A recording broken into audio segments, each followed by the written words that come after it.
সরকারি চাকরিতে কোটা সংস্কার আন্দোলনের উত্তাপ ছড়িয়েছে সারা দেশে। দেশের বিভিন্ন বিশ্ববিদ্যালয়ে ঘটেছে সহিংসতার ঘটনাও। পক্ষ বিপক্ষ দলের সংঘর্ষে আহত ও নিহত হয়েছেন বেশ কয়েকজন শিক্ষার্থী। গত কয়েকদিন ধরে বিষয়টি নিয়ে শোবিজ অঙ্গনের তারকারাও নিজেদের ভাবনার কথা প্রকাশ করেছে সামাজিক যোগাযোগ মাধ্যমে।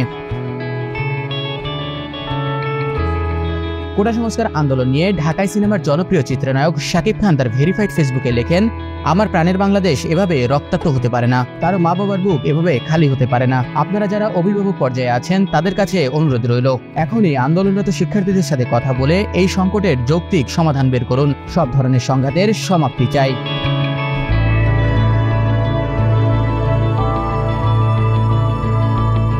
ঢাকা বিশ্ববিদ্যালয়ের রক্তাক্ত লোগোর একটি ছবি পোস্ট করে চিত্রনায়িকা শবনম বুবলি লেখেন, শিক্ষার্থীদের রক্ত ঝরবে কেন? এরপরই ঢালির কুইন অপু বিশ্বাস তার ফেসবুকে একটি পোস্ট করেছেন, তাতে লেখা, সহিংসতা কাম্য নয়। নারীর প্রতি সহিংসতায় আপনার জবান বন্ধ থাকলে আপনি মুনাফিক, কথাটির সঙ্গে একটি ছবি পোস্ট করেছেন চিত্রনায়িকা পরিমণি।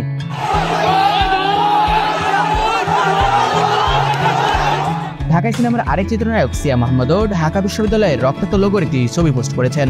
প্রশ্ন ছুড়ে দিয়ে এই ছবির ক্যাপশনে তিনি লেখেন, আমার ক্যাম্পাস রক্তাক্ত কেন? শিক্ষার্থীদের রক্ত ঝরবে কেন? ছোট পর্দার জনপ্রিয় নির্মাতা আশফাক নিপুণ মাত্র 3 শব্দের একটি স্ট্যাটাস দিয়ে তিনি লিখেছেন, ছাত্রদের পাশে দাঁড়ান।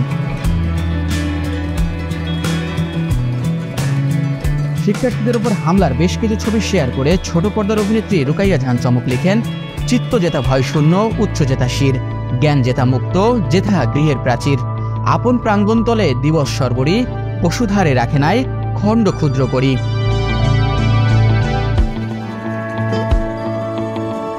আরেক বলির অভিনেত্রী রুনা খান তার ফেসবুকে একটি হৃদয় ভাঙা ইমোজি ব্যবহার করে নির্যাতনের শিকার এক ছাত্রীর ছবি শেয়ার করে তার প্রতিক্রিয়া জানিয়েছেন।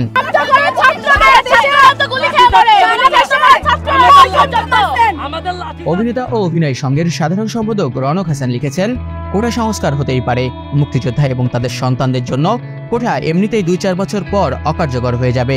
রাষ্ট্রের পক্ষ থেকে সম্মানসূচক একটা ন্যূনতম কোটা থাকা উচিত, কিন্তু হাজারো সাধারণ ছাত্রছাত্রীদের এই আন্দোলনকে সুকৌশলে যেদিকে প্রবাহিত করা হলো তা দেখে এটাই স্পষ্ট এর মাস্টার মাইন্ড কারা।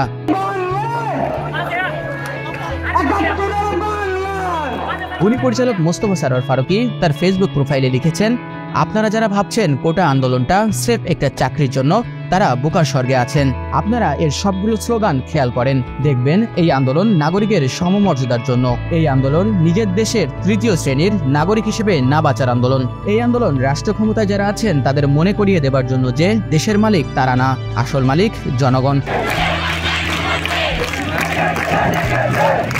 শাহিন শুভ, রাইজিং বিডি ডেস্ক। দেশ বিদেশের সর্বশেষ সংবাদ সবার আগে জানতে ক্লিক করুন risingBD.com। প্রতি মুহূর্তের খবর অনলাইনে।